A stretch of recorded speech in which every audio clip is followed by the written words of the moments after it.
video, we're going to talk about sending property statements to tenants that may be late, or letting them know what their account is like. And also being able to look at the bank account, find out when the payment's coming in, being able to look at our spreadsheet and find out what's the situation on each individual house. So when we're looking at our homes on a monthly basis, when we look at our payments on our homes that are for rent, or lease option I should say, what happens is most of our tenants actually make their payments in the bank account directly. So they have two choices. They can mail us their payment, or they can make it directly to our Wells Fargo account. Now, only 2 of them actually mail the payment in. So what we want to do is find out on the certain days what day that payment came in. We typically check our bank accounts on the 3rd of each month. So on the 3rd of each month, we'll go through our bank accounts, see which payments came in and which haven't came in, and then we'll go to our spreadsheet at that point.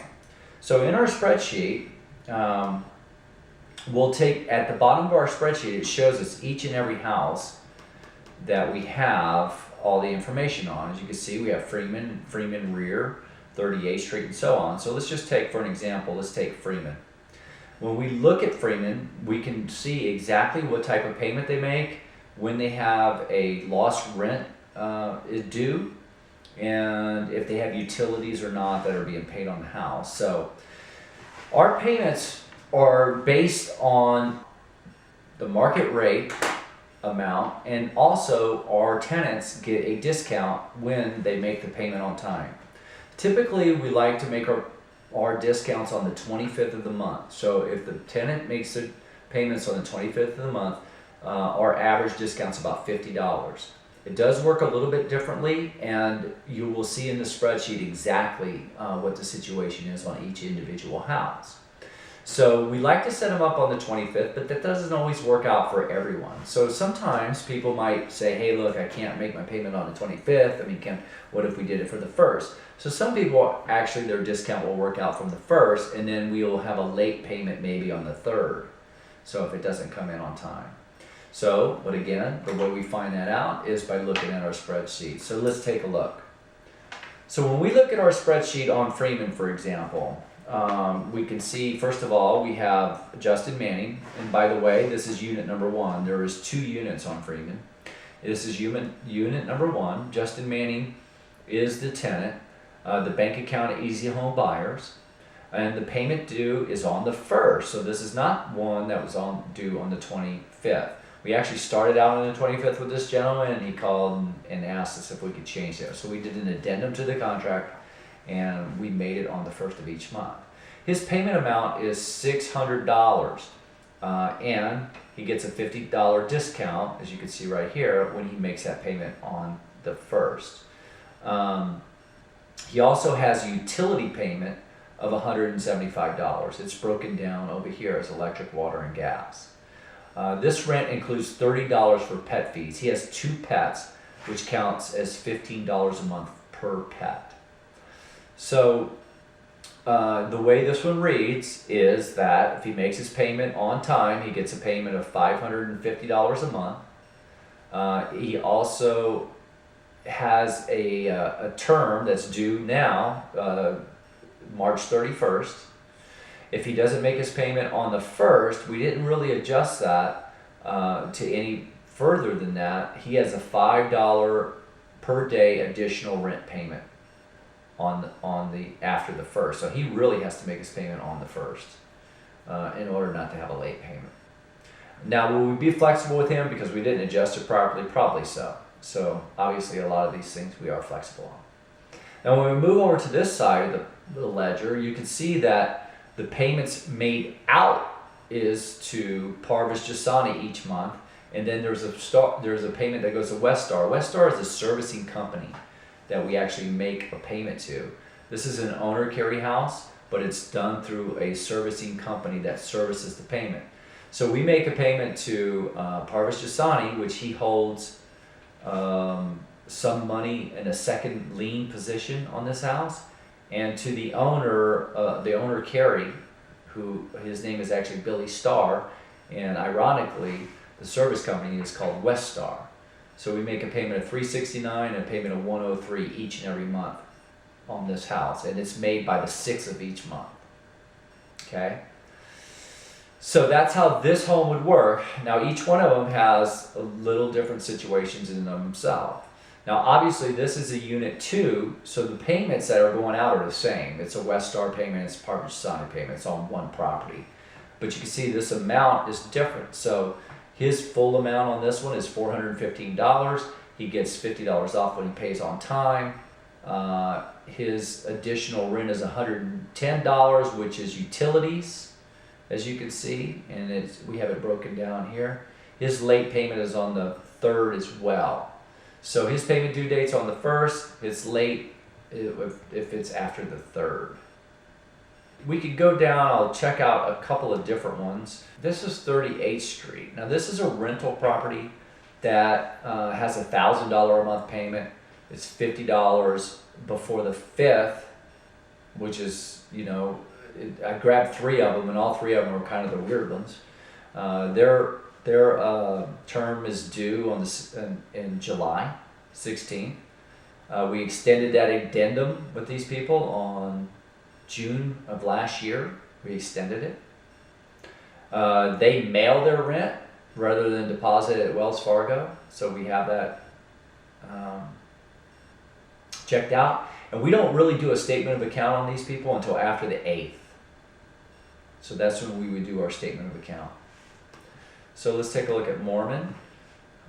This one is actually a lease option, and it works out. And this one is also on the 1st.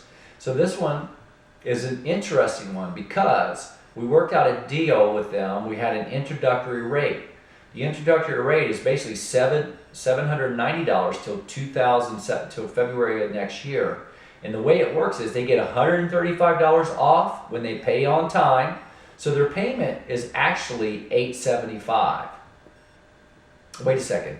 Their payment is actually $925. Their payment is actually $925, which that's what this needs to be changed to $925.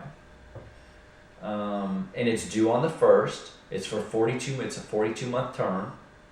It's $5 a day after the 1st. So they get $135 off of their payment when it's made on time up until February of 2017. Then after that, they get $50 off for the next 3 years after that. Now we look at a statement of account on the 4th. This one also has Parvis on it, so he's lent some money on this house, so he gets a payment of $440 a month on this house. And this explains the note. So he lent $75,000 on the house at 7%, and plus he has a 50% equity stake in the house. I think that's actually changed. I think he's at $78,000, and that's done on the 6th of each month too. This is a little bit of a different one because this one was done with a bank loan. So the payment on this is $964. We don't have a typical additional installment on that or we don't have a savings on that except for if they make a payment past the 25th, they owe an additional $50. But this is done through a service company too. It's done through Westar. So Westar keeps track basically of all that for us, although they don't go out and try to collect it. So this mortgage payment is done to Westar, and Westar pays Guild Mortgage, the payment. And then the difference is paid to CCRT, which is our company, is one of our entities, and to Parvis Giussani. He's on this deal too. He and I partnered on this deal, and we did a deal through a mortgage company. We got the money through a mortgage company. So the interest increase is 5% after 30 days late. And that's pretty much how that one would work. So that's a little bit different. We go in on the 3rd or the 6th and do our statements of accounts. Let's say we find out that these people are delinquent right now. They haven't made their payments. So we'll go into our documents or our Dropbox, and we'll look and see if they have a statement of account from another time, a period in time that they were late on the payments. And this one, I just pulled this one randomly. This one is Andrea Lane, and yes, they do have an old statement of account. So what we'll just do is just take this old statement of account and we'll just make the adjustments in it. So you can see what we would do is, he's late on his January payments. This one's pretty in depth, but let's just suppose that he made all this, the $2,047 that he owed, he made that payment up. So we would just start our new one. January, let's say it was February installment due, $850 a month. He lost his discount for February, so he owes $50, let's say. And now he also owes, let's say he owed 5 days of $5 a day. So he owed $25 more. So he would owe a total of $925. So we would sit there, we would put that $925 in and just send him a statement of account, a letter showing that he owes. So we set up our statement of accounts from our Dropbox. When we go in our Dropbox, we look at our statements, see if there's one in there, pull it out, set up our account and go. And then we also want to run right over here to our quick look delinquent rent statement, I guess you could say, for lack of a better word. And what we would do is just put in, Andrea Lane owes $950 as of whatever the date is, March 17th. So we fill that out, send them a statement out, and we're ready to go. And that is how we check our tenants each and every month. We check our spreadsheets each and every month, find out what's going on with each individual property in each spreadsheet. We send out our statement of accounts, and then at that point, we're set for the month. At that point, we'll have to follow up with them and chase them for money, but that comes a few days later. And we'll get going.